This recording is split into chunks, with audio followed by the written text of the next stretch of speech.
E aí pessoal, tudo bem? Sejam bem-vindos aí a mais uma aula, né? Aula 3.3, que é uma aula muito extensa, né? A gente já teve aí 3.1, ponto 2 e finalmente o ponto 3, tá bom? E a gente vai dar aí continuidade sobre as doenças de controle de eliminação ou erradicação. Então vamos lá diretamente aos slides e aí com cenário novo, né? Bem pessoal, aqui nós encontramos a hepatite A, cuja terminação "ite" significa inflamação, ou seja, a hepatite significa inflamação do fígado, né?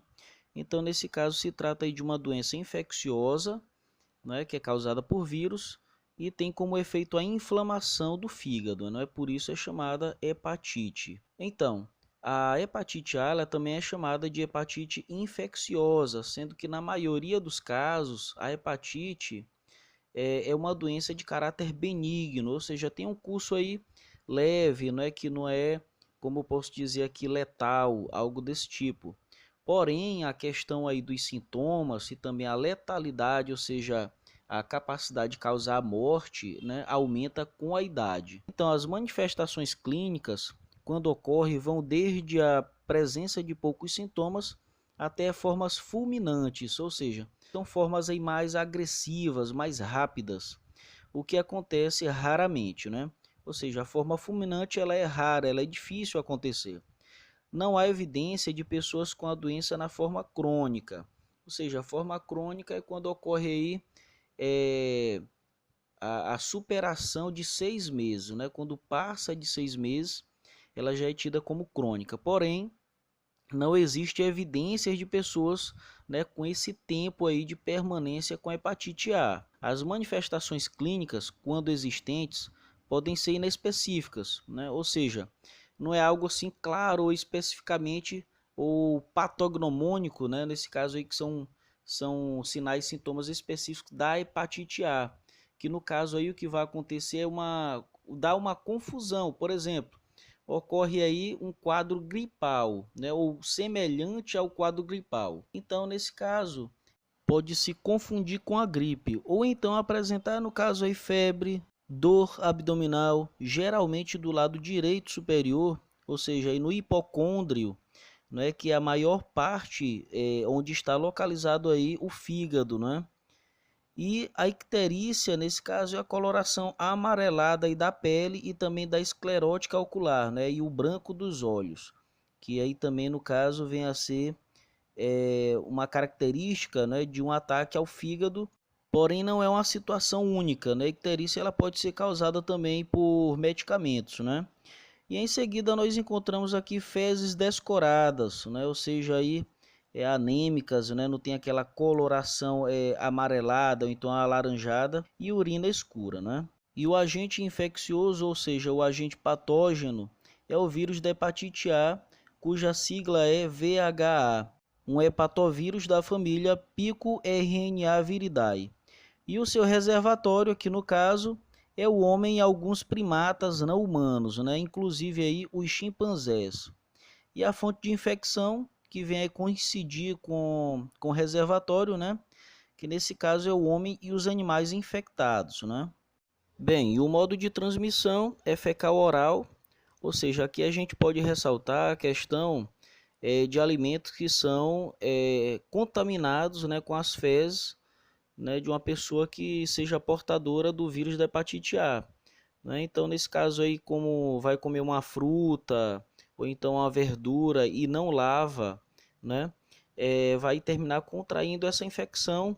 Por isso é que a forma de transmissão é fecal oral, ou seja, a pessoa defeca, né, não lava as mãos ao se limpar, e nesse caso aí vai tocar nos alimentos e dar para alguma outra pessoa. E essa pessoa não tendo higiene, ela vai terminar contraindo essa infecção ou doença, né?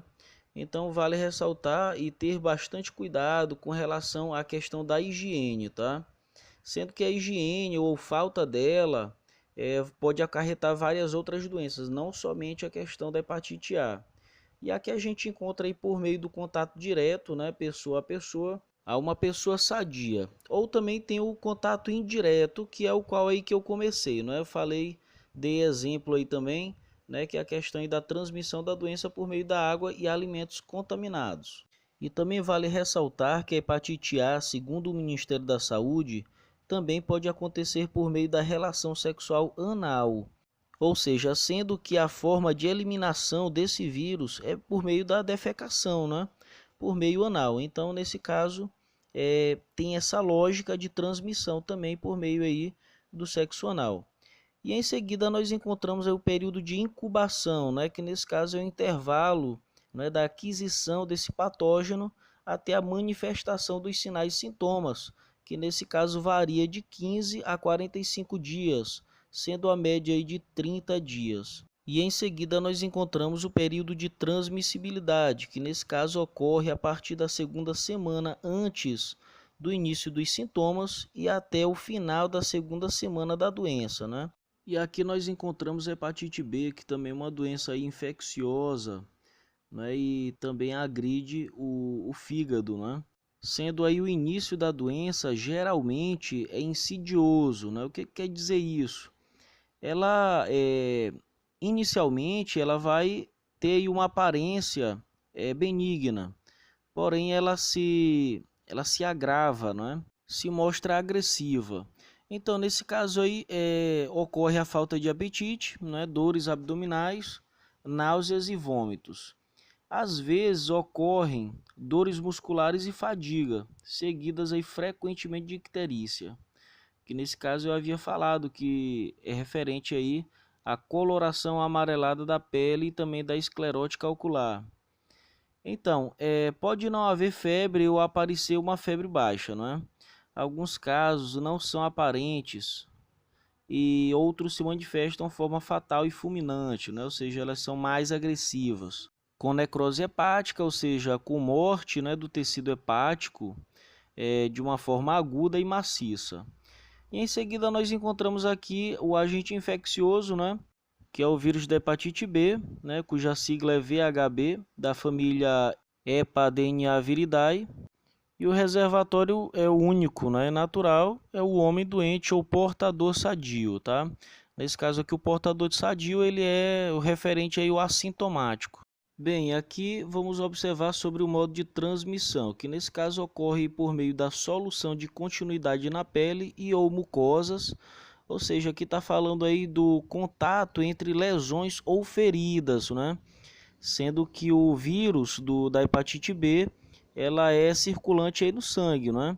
Então a gente observa essa questão, que devemos ter cuidado aí do contato entre lesões ou ferimentos com ferimentos de outras pessoas, né? Também é transmitido pela relação sexual, né? Por isso aí se faz necessário o uso de preservativo. E na exposição percutânea, né, que é parenteral, aqui está se referindo aí à administração de medicamentos ou de drogas, que também seria a mesma coisa. Então, a gente pode observar aí por meio também de agulhas, né, ou instrumentos cortantes, ou uso de drogas endovenosas, por exemplo. Aqui vale ressaltar também a questão dos tatuadores, tá? Que tem muitos aí que não utilizam agulhas que são descartáveis e ou estéreis, né? Então também se deve ter cuidado com relação a esses profissionais, tá? Porque nesse caso aí se usa em várias pessoas, então corre o risco aí de contrair essa doença e várias outras, né? Não somente esta. E vale ressaltar também a questão aí dos profissionais de salões de beleza, né, os manicures e pedicures também, com relação aos seus próprios materiais. Então, vale dar essa orientação que cada pessoa que é cliente desse tipo aí de profissional, é bom que leve aí seu próprio kit, né, o alicate, a tesoura, também com a finalidade aí e segurança, né, de prevenir contra essas doenças e várias outras, tá bom? O período de incubação é de 30 a 180 dias, sendo a média de 60 a 90 dias. E em seguida nós encontramos aqui o período de transmissibilidade, que é indicada antes do aparecimento dos sintomas, né, que nesse caso consiste aí de 2 a 3 semanas, mantendo-se durante a fase aguda da doença e no estado de portador crônico, né? Ou seja, vai passar aí muito tempo, né? Nesse caso aí passa a ser prolongada aí a questão aí de hospedagem a esse vírus, né? e em muitos casos o estado do portador persiste por vários anos e até durante toda a vida. Bem, e aqui nós encontramos a meningite por haemófilos influenza tipo B, né? Nesse caso aí, meningite, como eu havia falado antes, né, a terminação "-ite" significa inflamação. Nesse caso aqui está se referindo à inflamação das meninges, né? Que nesse caso aí revestem, né, aí os órgãos do sistema nervoso central, como no caso aí o encéfalo e a medula espinhal. Né? E nós temos três, né, que nesse caso aí é a dura mater, pia mater e aracnoide, né? Então a inflamação, né, dessas capas é chamada aí de meningite. Nesse caso, sendo que essa patologia ela pode ser causada aí por vários patógenos, né? Mas nesse caso aqui nós estamos aí frisando na questão do hemófilos, né, influenza tipo B, né? Esse tipo aqui de causador. Então, esse patógeno, né, que é a forma capsulada do Haemophilus, particularmente a do tipo B, é o responsável pela quase totalidade da doença invasiva, né? Ou seja, que é uma infecção, porque aí se inoculou no organismo. O quadro clínico da meningite por haemófilos influenza tipo B não difere das meningites de outras etiologias, ou seja, vai ter o mesmo efeito, porém aí os agentes etiológicos é que vão ser diferentes, tá? O início geralmente é súbito, ou seja, ele é rápido, a inflamação ocorre aí de forma súbita, né? Com febre, cefaleia intensa, náuseas, vômitos e rigidez da nuca, ou seja, a nuca ela fica aí endurecida, a pessoa não consegue aí flexionar, né, aí a cabeça devido aí essa rigidez. E em alguns casos, o quadro clínico é acompanhado por exântema e petequial, ou seja, são erupções cutâneas, né, que são caracterizadas aí por calombos, né, vamos dizer assim, ou caroços avermelhados espalhados aí pelo corpo, tá? E em seguida nós encontramos aqui o agente infeccioso, né, que é o bacilo gram-negativo, o Haemophilus influenza, sorotipo B. Outros sorotipos raramente causam a meningite, tá? Então quer dizer aí que esse é um dos vários sorotipos, por exemplo, mas dentre eles o tipo B é o mais comum. E o reservatório é o homem doente, ou seja, aquele que manifesta os sinais e sintomas da doença. Bem, aqui nós encontramos aí o modo de transmissão, que se dá de pessoa a pessoa por meio das gotículas, né, e secreções da nasofaringe. Pessoal, vale ressaltar aqui que essa forma aí de transmissão, ela tem a questão aí do espirro, entendeu? Da tosse e até mesmo aí da fala.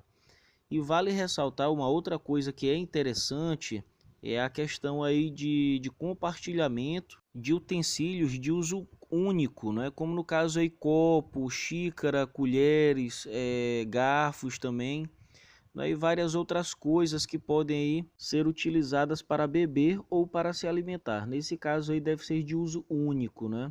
Ou seja, não se deve compartilhar, por favor. E aqui está escrito vírus, mas não é vírus, é bactéria, tá, gente?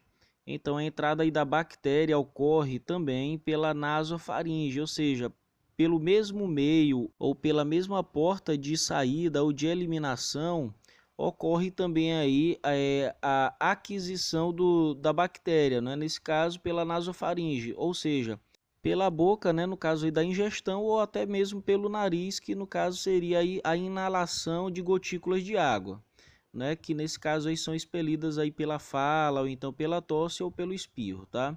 Então devemos ter cuidado, não é somente aí um tipo de doença que é causada aí por meio de gotículas, tá? Várias outras são transmitidas aí dessa forma. E em seguida nós encontramos o período de incubação, que no caso é desconhecido, mas provavelmente é curto, né? Ou seja, há uma especulação aí de que seja de 2 a 4 dias. E o período de transmissibilidade perdura enquanto o agente infeccioso estiver presente no organismo do indivíduo infectado, né? O que pode ocorrer num período prolongado, mesmo sem secreção nasal.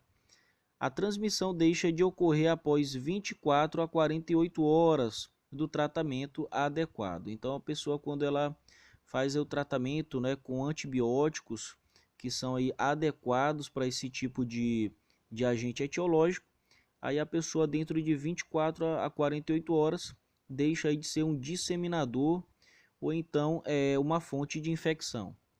Bem, e aqui nós encontramos aí a poliomielite, né, conhecida aí também como paralisia infantil, né, que nesse caso é uma doença contagiosa aguda, né, causada aí por vírus, que pode infectar crianças e também adultos, né? E em casos graves pode acarretar paralisia nos membros inferiores, ou seja, aí na questão das pernas, né? E a vacina é a única forma de prevenção. Então vale frisar, né, que as crianças aí que são menores de 5 anos devem ser vacinadas, tá? Para evitar esse tipo aí de doença. Então, como eu havia falado, é uma doença causada por vírus e que pode ocorrer sob a forma de infecção aparente, né, a mais comum, e sob a forma paralítica, que pode provocar sequelas permanentes ou levar até mesmo à morte, né? Então, o vírus se instala e se multiplica no tubo digestivo, né? Nesse caso, a gente encontra a questão da boca, nasofaringe, laringe, esôfago, estômago, intestino, né? Reto e ânus. E logo pode apresentar viremia, ou seja, pode cair na corrente sanguínea, né? Nesse caso aí, vai constituir uma infecção generalizada, né? Porque se o vírus está aí na corrente sanguínea, pode ter acesso a todas as partes, né? A todos os órgãos do nosso organismo. Com a invasão do sistema nervoso central e ataque às células motoras, né? Nesse caso aqui, a afinidade desse vírus é com relação ao sistema nervoso, né? E ataques aí às células motoras. Nesse caso, as células motoras elas são responsáveis pela nossa locomoção, né? É quem faz aí a gente se mover. Então, nesse caso, como essas células são atacadas, então, logicamente, vai gerar aí a paralisia. Então, a pessoa não vai poder se locomover. Então, acomete em geral os membros inferiores, né? Nesse caso aí as pernas, tendo como principais características flacidez muscular, né? Ocorre aí é como se fosse aí uma fraqueza muscular, né? O músculo se torna aí flácido, né? Com sensibilidade conservada, ou seja, embora as células motoras sejam aí danificadas, as sensações térmicas, né? Calor e frio, então ao toque, até mesmo a dor, elas são aí preservadas, tá? E existe aí a reflexia, que é a ausência de reflexo. Nesse caso, os reflexos são mecanismos de defesa que nós temos, e sendo que esses reflexos eles dependem das células motoras. Então, como elas são danificadas, então apresenta aí a reflexia ou ausência de reflexo no segmento atingido, não é? Então, a poliomielite foi de alta incidência no país, né? Ou seja, no Brasil. Hoje encontra-se erradicada graças ao trabalho da vacinação e vigilância epidemiológica, desenvolvida desde 1980. Lembrando que a poliomielite ela foi aí erradicada do Brasil, tá? Sendo que em 1994 o Brasil até mesmo recebeu o certificado de erradicação da poliomielite, né? Então, aqui nós encontramos o agente infeccioso, que no caso é o poliovírus, pertencente ao gênero Enterovírus da família Picornaviridae, ou seja, da mesma família aí do vírus da hepatite A. E são 3 sorotipos, né? O poliovírus 1, 2 e 3. E o reservatório, no caso aqui, é o reservatório único, né, da poliomielite, que no caso é o homem infectado. Bem, e em seguida nós encontramos aqui o modo de transmissão, que ocorre principalmente pelo contato direto de pessoa a pessoa, ou seja, pelas secreções aí nasofaríngeas, né, no caso, por meio da fala, né, por meio aí do espirro e da tosse, na liberação ou eliminação de gotículas. Sendo que a boca é a porta de entrada do poliovírus, né, que se transmite pela via fecal oral ou oral-oral. Nesse caso, oral-oral pode ser também pelo beijo, né? E aqui nós encontramos essa ilustração, um menino ali defecando, né?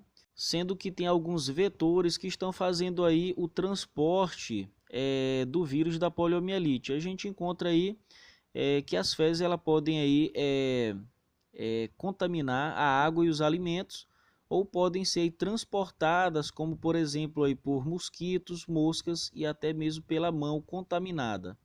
Vai contaminar os alimentos, a água, lógico, e nesse caso aí a pessoa vai ingerir, né, os alimentos ou até mesmo a água com o vírus, né, nesses alimentos. Então vai fazer aí a aquisição desse agente etiológico e manifestar a doença. Então devemos ter cuidado aí quanto à higiene, tá? Então vale ressaltar também que no caso aí a boca é a porta de entrada e também ela é a porta de saída, né? Ou seja, ocorre a eliminação também, né, por causa das gotículas ou secreções nasofaríngeas, como também pode ser aí a porta de entrada, né? Ou seja, o contato, por exemplo, oral-oral, ou seja, por meio do beijo, né? Ou pela ingestão de gotículas expelidas pelo espirro, tosse ou pela fala. E o período de incubação da poliomielite varia de 2 a 30 dias, sendo em geral de 7 a 12 dias. E o período de transmissibilidade acontece num período que varia de 7 a 10 dias antes do início dos sintomas. Ou seja, vai ser um período aí assintomático, não é? Até cerca de 6 semanas após o aparecimento destas manifestações, ocorrendo de maneira geral, uma semana antes e uma semana após. Então, a raiva é uma doença infecciosa, né, que acomete aí mamíferos, inclusive o homem, e é considerada também como uma encefalite aguda sempre fatal, ou seja, sempre leva à morte, não é? Os principais sintomas são ansiedade, dor de cabeça, febre, mal-estar, formigamento e sensação de anestesia, relacionados aí com o local do ferimento, tá? A evolução da doença provoca paresia. O que é paresia? Vem a ser aí uma debilitação ou perda de movimentos, né? E também tem a questão da paralisia, né? Que nesse caso aí vem a ser a perda de movimentos. Então, produzindo aí espasmos nos músculos, né, da deglutição. Esses espasmos, eles são aí contrações involuntárias, né? Então a pessoa ela pode ter aí problema para deglutir, né? E a cialorreia também, que nesse caso aí é a produção excessiva de saliva, quando o indivíduo vê ou tenta ingerir líquidos, né? Também pode apresentar delírios, convulsões e períodos aí de consciência se intercalam, ou seja, nesse caso aí a pessoa vai ter aí um período de inconsciência e período de consciência, tá? A morte ocorre por paralisia dos músculos respiratórios, ou seja, os músculos respiratórios que nós encontramos aí, que é o principal é o diafragma, né? E os outros aí dos acessórios, né? Os músculos aí da costela, que são utilizados aí também para fazer a abertura, né, da caixa torácica e fazer com que ocorra aí a entrada de ar e, consequentemente, a hematose, né, que é a troca gasosa. Então, nesse caso, o paciente ele morre aí por asfixia, ele não consegue respirar. E a doença dura em média de 5 a 7 dias. Então, é uma doença aí rápida, né? E a raiva é uma doença que representa importante problema de saúde pública, em razão de sempre evoluir para a morte. Então é uma doença bastante grave, né, e de preocupação aí da saúde pública. Bem, e aqui nós encontramos aí o agente infeccioso, que é o vírus da raiva, e pertence ao gênero Lyssavirus, né, da família Rhabdoviridae. Então, o reservatório, no caso aqui, no ciclo urbano, os principais reservatórios são animais domésticos, né, como o cão e o gato. A cadeia silvestre é mantida aí principalmente pelo morcego. A gente pode observar nessa imagem aí os vários ciclos, né, como o ciclo silvestre, né, como tem ali o macaco e a raposa, o ciclo urbano também, que tem o gato e o cachorro, ciclo rural, que tem aí o cavalo e o boi, né? E o ciclo aéreo aí representado pelo morcego, né? Mas aí também ele faz parte do ciclo silvestre, tá? Então, e o modo de transmissão é pelo contato, né, com a saliva do animal infectado, principalmente por intermédio da mordedura ou arranhadura. Também vale ressaltar aqui sobre a questão também aí da lambedura de ferimentos ou mucosas, tá? Então devemos ter cuidado aí com esses animais, né, até mesmo aí quando temos algum ferimento, para que eles não venham aí a lamber e transmitir esse agente patógeno. E o período de transmissão é no cão e na maioria dos animais domésticos, a eliminação dos vírus pela saliva, né, que ocorre aí entre 2 e 5 dias antes de surgirem os sinais e sintomas da doença, persistindo aí durante toda a sua evolução. Vale ressaltar também, pessoal, prestar atenção no comportamento do cachorro, né? Se ele está salivando muito, se espuma pela boca, se ele tem aí fotofobia, ou seja, se ele tem uma intolerância à luz, né? Nesse caso ele vai se esconder em locais escuros, né? Com a finalidade de se proteger da luz, e também vai apresentar aí falta de apetite, né? Inclusive, quando uma pessoa é atacada por algum cachorro, né? Ou então algum gato, ou algum transmissor da raiva, a pessoa deve aí deve se dirigir, melhor dizendo, a uma unidade básica de saúde o quanto antes, né? Com a finalidade aí de tomar a vacina antirrábica. E ali no inquérito, né, ou seja, na investigação sobre a questão do ataque, né, o profissional que vai fazer a notificação também pergunta sobre a questão do comportamento do cachorro, inclusive se o cachorro morreu. É até assim cômico, né, engraçado, né, a pessoa ser atacada por um cachorro e ainda perguntar se o cachorro está vivo ou morto, né? Se ele se alimenta bem, se ele está babando, se é um cachorro agressivo. Então são dados, né, são informações importantíssimas aí na questão da notificação, tá, dessa questão aí da raiva, né, da doença. Então vale ressaltar essas coisas, tá? Então, pessoal, aqui nós encontramos a rubéola, né, que é uma doença infecciosa altamente contagiosa, né, e é transmitida por vírus, tá? E também é conhecida aí como sarampo alemão, tá? Então, vamos observar aqui, segundo essa definição, é uma doença exantemática, né? Ou seja, exântema, já tinha explicado para vocês aí que são nódulos, né? Ou então caroços avermelhados, tá? Ou seja, cientificamente falando, são erupções cutâneas, tá? E nesse caso aqui aguda, ou seja, aí, ela aparece de uma forma rápida, tá? De etiologia viral, ou seja, o agente infeccioso ou patógeno é um vírus, e acomete principalmente crianças, né? Sua forma mais importante é a síndrome da rubéola congênita. Nesse caso, trata-se de mães, né, em período de gestação que contraíram o agente etiológico, né? Então, nesse caso aí, causa aí malformações congênitas, né, como surdez, malformações cardíacas, lesões oculares e outras deformidades. Isso daí também pode aí até acarretar em morte, tá? Ou aborto. E nesse caso, o agente infeccioso é um vírus pertencente ao gênero Rubivírus da família Togaviridae. E o reservatório, nesse caso, é o homem doente, tá? Ou então o portador desse vírus. E aqui nós encontramos o modo de transmissão. Pessoal, vale ressaltar aqui a seriedade dessa questão aí do contato, né, entre pessoas, né? Como a gente observa aqui, não só a rubéola, mas como várias outras, também se transmite assim de pessoa para pessoa, né, por meio de contato direto com as secreções nasofaríngeas, tá?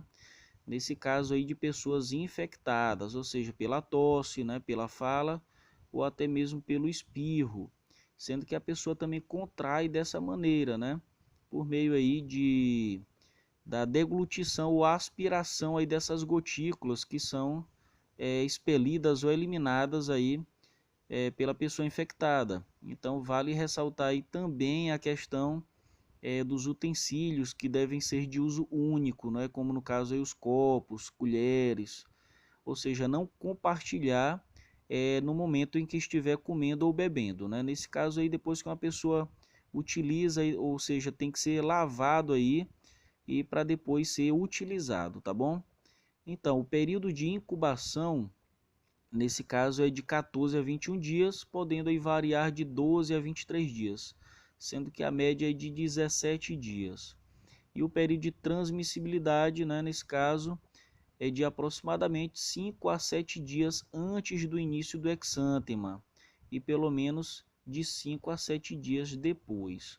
Então a gente observa aí que o período de transmissibilidade ele acontece aí mesmo na questão aí assintomática, né? Ou seja, aí antes de aparecer o exântema, né? Ou a erupção cutânea. E em seguida nós encontramos aqui o tétano, não é? Que é uma doença aí infecciosa e aguda, não é contagiosa, não é? E ela é causada aí pela toxina do bacilo tetânico, né? Que se desenvolve aí anaerobicamente, ou seja, na ausência aí de oxigênio no interior de um ferimento, tá? Como o coto umbilical, nesse caso aí é aquela partezinha ali que fica depois que ocorre aí o corte do cordão umbilical ou qualquer outro tipo de ferida, né? Por exemplo, a doença se caracteriza clinicamente por contraturas musculares dolorosas. Aqui nós encontramos aí a figura da tetania, não é? Que é um espasmo doloroso. Nesse caso aí a contratura ou o espasmo muscular é uma forma aí de contração muscular é, involuntária, né? Que a pessoa tem aí devido a essa toxina do bacilo, tá? E essas contraturas elas ocorrem primeiro aí nos músculos da face, do pescoço e depois dos músculos do tronco, né? Nesse caso, podendo aí se estender por todo o corpo, produzindo espasmo e convulsões que podem levar à morte por asfixia.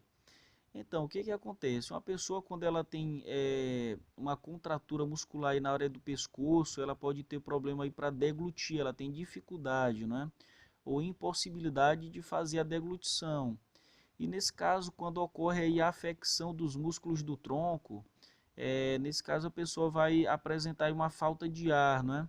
Nesse caso ocorre aí um espasmo, por isso é que é dado aí a asfixia, porque nesse caso vai ser afetado aí a questão do diafragma, não é? Que é a bomba que puxa o ar para o interior dos pulmões. Então nesse caso aí a pessoa morre por asfixia.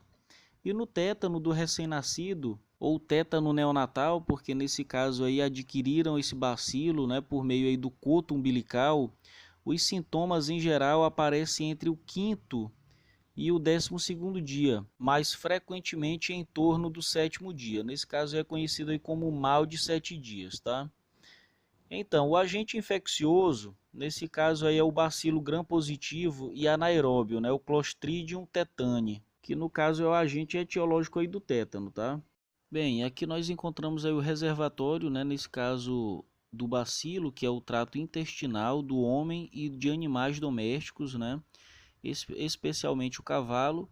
E a gente pode observar um seguinte aqui, que se o reservatório, nesse caso, é o intestino do homem e dos animais, a gente pode observar que a forma de eliminar aí é por meio das fezes, tá? Ou seja, consequentemente vai terminar contaminando aí o solo, né? E o modo de transmissão, nesse caso aí, é que a doença ela não é contagiosa, não é o tétano, e portanto não se transmite de pessoa para pessoa. Então, no caso aí a forma de contrair esse agente patógeno é por meio aí de ferimentos, né? Ou seja, elementos aí ou então artigos pontiagudos, né? No caso, como facas, latas. A gente pode observar também a questão de pregos ou cacos de vidro, espinhos, tudo aquilo que tiver aí o esporo, né? Desse bacilo vai se transmitir por meio aí do ferimento, né? Ou seja, por queimadura ou corte também é possível ocorrer aí a transmissão, né, desses bacilos, né? E nesse caso aí a contração da doença, tá? Então é assim que ocorre aí a forma de aquisição da doença. E aqui nós encontramos o período de incubação, né? Que nesse caso é de 2 dias a 3 semanas. E variando aí de acordo com a natureza, a extensão e a localização da ferida. Quanto menor o tempo de incubação, mais grave é o prognóstico, ou seja, quanto menor o tempo de instalação, né? Nesse caso aí no período assintomático, a doença ela é mais agressiva, né? Ou seja, a pessoa tem um prognóstico ou uma previsão ruim, ou prognóstico grave, né, no caso, porque podemos observar o seguinte questão: se o período de incubação é muito curto, a gente pode observar que nesse caso aí a pessoa tem um sistema imunológico aí deprimido, né, está fraco. Então, nesse caso, a doença ela vai se instalar aí com maior rapidez e de uma forma agressiva, né? E o período de transmissibilidade nesse caso aí não tem, né? Porque não há aí a transmissão de pessoa para pessoa, tá bom? Então, ou seja, a forma de aquisição é por meio de ferimento, tá? Bem, agora nós iremos aí ver sobre a tuberculose, não é que é uma doença infecto-contagiosa e que é um problema aí de saúde pública, né? E sendo aí uma doença de grande disseminação em grandes metrópoles, né? No caso aí São Paulo, Rio de Janeiro, devido aí alta aglomeração em ônibus e também em metrôs, né? Então nesse caso aí é por isso é que tem uma alta disseminação nessas grandes metrópoles, né? Devido aí também ao alto poder de aglomeração social. Então, a lesão inicial, em 95% dos casos, ocorre nos pulmões, constituindo o foco primário. Vamos frisar aqui nessa questão do foco primário, que consiste aí em um nódulo pulmonar calcificado associado aí ao linfonodo iliar do mesmo lado também calcificado, que nesse caso também é chamado de complexo de Henke, né? Que é essa calcificação aí do linfonodo.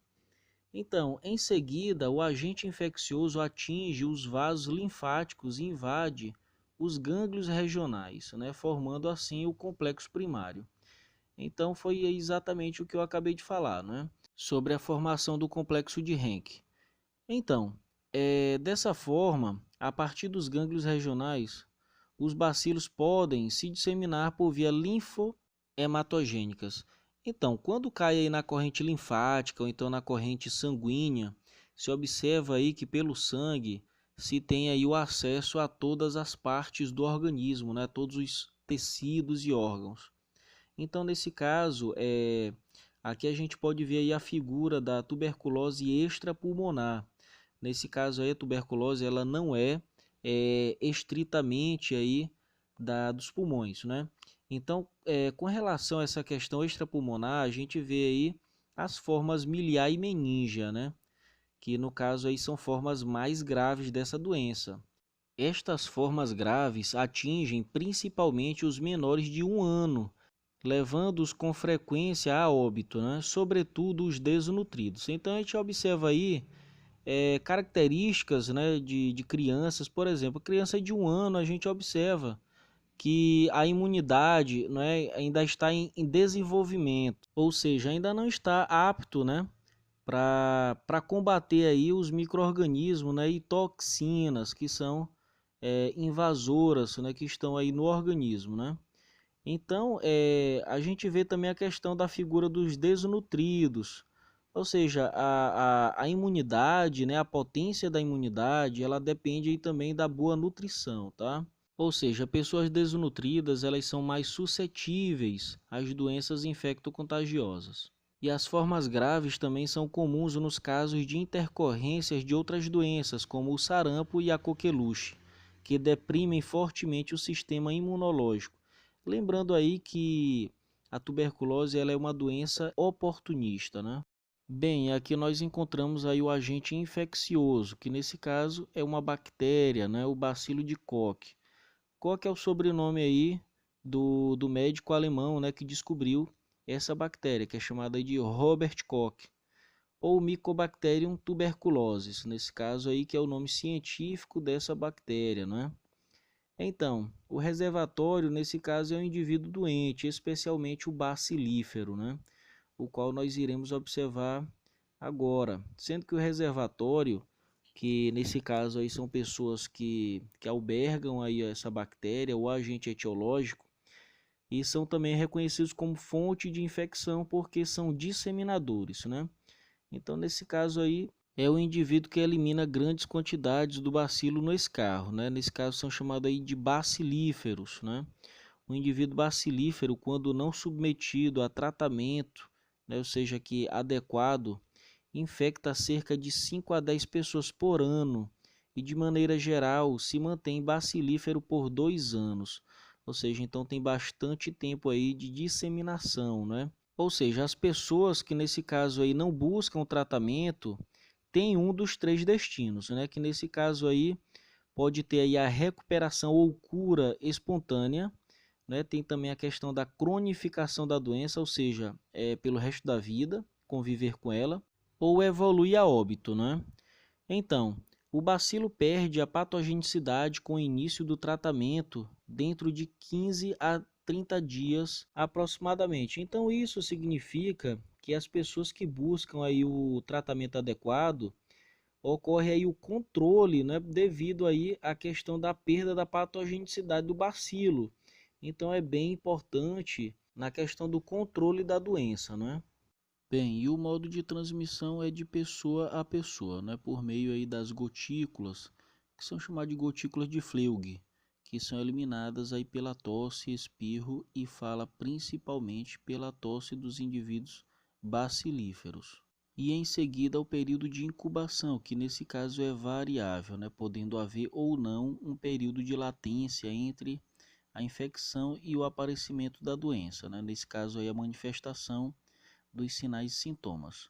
O período de latência pode corresponder a alguns anos, e o período de transmissibilidade continua ou persiste enquanto o indivíduo eliminar os bacilos selvagens, ou seja, bacilos que não sofreram ainda o efeito da quimioterapia. Nesse caso aqui, se refere a pessoas que não adotaram o tratamento adequado para esta doença. E aqui nós encontramos a hanseníase, né, que antigamente era chamada de lepra. Consiste aí numa doença infecciosa, né, crônica, transmissível e de notificação compulsória, né, ou seja, aí uma notificação obrigatória e a sua investigação também é obrigatória em todo o território nacional, tá? E lembrando que a hanseníase é uma doença incapacitante e também causa deformação, então, na pele, né, no corpo da pessoa. Então, é importante aí ter cuidados com relação a essa doença, né? Então, e aqui na descrição a gente pode ver aí que o nome da hanseníase, pelo qual ela é bem conhecida por lepra, porém esse nome tem sido evitado devido aí ao estigma de uma doença deformante, né, contagiosa e incurável. Então, nesse caso aí, se evita isso para não gerar discriminação com relação à pessoa, né? Então se fala aí hanseníase, tá, pessoal? Bem, e com relação aí à transmissão da hanseníase, se acredita, não é, que é por via aí respiratória, né, através das secreções, né, secreções nasais, ou então até mesmo aí por espirro, né, e pela fala com a liberação de gotículas, né? Lembrando aí também que a hanseníase, ela não é uma doença aí fácil de se adquirir, né? Porque nesse caso o bacilo ele é muito fraco, ele não resiste aí muito tempo à luz do sol. Então, nesse caso, uma pessoa para adquirir a hanseníase, ela precisa aí de um contato íntimo, não é, e prolongado com a pessoa que é a portadora aí desse bacilo ou dessa doença, né? E nesse caso, nós temos como exemplo aí a família, né, o ambiente intrafamiliar, o intradomiciliar. A gente vê também a questão aí dos complexos penitenciários também, que são redutos ou ambientes, né, que são propícios para a disseminação dessa doença e de várias outras, né? E o tempo de incubação, ou seja, da infecção. Pessoal, aqui é o seguinte, o nosso material tem aqui contaminação, mas nesse caso é infecção. Contaminação é de objetos inanimados. Nesse caso, estando aí no ser humano, é chamado de infecção, tá? Fazendo aqui a correção. Até o surgimento dos sinais e sintomas, né? Em média de 2 a 5 anos. Observem aí que o tempo de incubação é longo, né? Ele é bastante aí demorado. Então, portanto, uma doença de evolução extremamente lenta, né? Mas quando se instala, causa sérios prejuízos aí ao paciente. Bem, aqui nós encontramos aí os sintomas da hanseníase, né? Que nesse caso aí suas manifestações principal acomete a pele e os nervos, né? No caso aí a lesão típica é uma mancha hipopigmentada, mais clara que a pele. Então a gente observa aí que dos sinais, né, ou manifestações da hanseníase é o aparecimento de uma mancha esbranquiçada, né? Ela pode ser esbranquiçada conforme a gente está observando aqui na imagem, ou pode ser avermelhada, ou então pode ser de coloração acastanhada. E esse local tem aí uma diminuição ou perda da sensibilidade, ou seja, no local aí dessa mancha, tá? Então se faz aí um exame, né, de sensibilidade tátil, né? Então, nesse caso, uma pessoa que encontra esse tipo de mancha, né, com uma diminuição da sensibilidade, ou seja, não sente ao toque, ou então sente muito pouco em relação à região que não está hipopigmentada, né, deve procurar aí uma assistência, né, o quanto antes, para que a doença não venha aí se instalar e se agravar ainda mais, né? Porque nesse caso ela pode trazer consequências, né, irreversíveis quando ela danifica os nervos, né? Bem, e no caso aí a hanseníase ela se classifica de acordo com a resposta do sistema imunológico com relação ao bacilo, né? Ela pode ser aí a hanseníase indeterminada, quando apresenta uma lesão única, né, e evolui aí para a cura espontânea, né, ou seja, por si só, na maioria dos casos, né? São 90% dos casos, ou seja, a maioria, né, da hanseníase, ela é classificada aí como a forma indeterminada. Bem, pessoal, e aqui nós encontramos aí uma outra classificação da hanseníase, né, que nesse caso é paucibacilar ou tuberculoide, que ela se caracteriza aí com o aparecimento de 5 ou menos lesões na pele, né? Que nesse caso não se consegue detectar a bactéria quando se retira amostras das lesões. Ou seja, essas amostras elas são feitas aí por meio de raspagem, né, dessas lesões. Vocês podem observar aqui na imagem, isso aí são consideradas ou caracterizadas aí como as lesões, tá? Então se faz aí um procedimento, né, que se pode, a partir do material, se identificar que se tem ou não a bactéria, né? Nesse caso aí, a paucibacilar não se identifica, né, aí a presença de bactérias. Ou seja, é que nós encontramos aí a questão da presença do paciente, né, cuja imunidade ela é parcial ao bacilo, né, parcialmente fraca, vamos dizer assim. Então ela não consegue destruí-lo, mas também não deixa aí com que venha a se instalar pelo corpo, né? Então quer dizer aí que é uma manifestação aí, vamos dizer, fraca, né? Mas também se deve ter cuidado e buscar tratamento para que não venha a se agravar. E em seguida nós encontramos aí a hanseníase multibacilar ou lepromatosa. Nesse caso é a forma mais grave, né? É quando apresenta aí de 6 ou mais lesões, né? E nessa situação, se fizer aí a raspagem, né, tirar aí uma amostra das lesões, se detecta, né, os bacilos, né, as bactérias aí da hanseníase. Como a gente tinha visto aí ao contrário, né, da questão da paucibacilar, que não se acha, não se encontra, mas na multibacilar já se encontra aí a presença do bacilo, tá?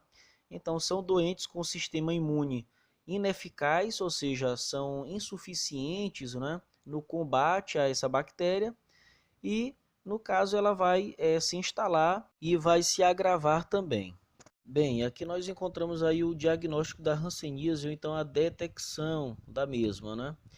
Então, o diagnóstico é feito clinicamente e laboratorialmente, né? Aqui a gente observa na imagem que tem ali um tubo que o profissional está utilizando, né, com a finalidade de fazer um teste de sensibilidade térmica, né? Se põe água fria e também se põe água quente. Nesse caso, a pessoa quando tem aí uma lesão, então uma mancha causada pela hanseníase, ela vai apresentar uma sensibilidade reduzida, tá?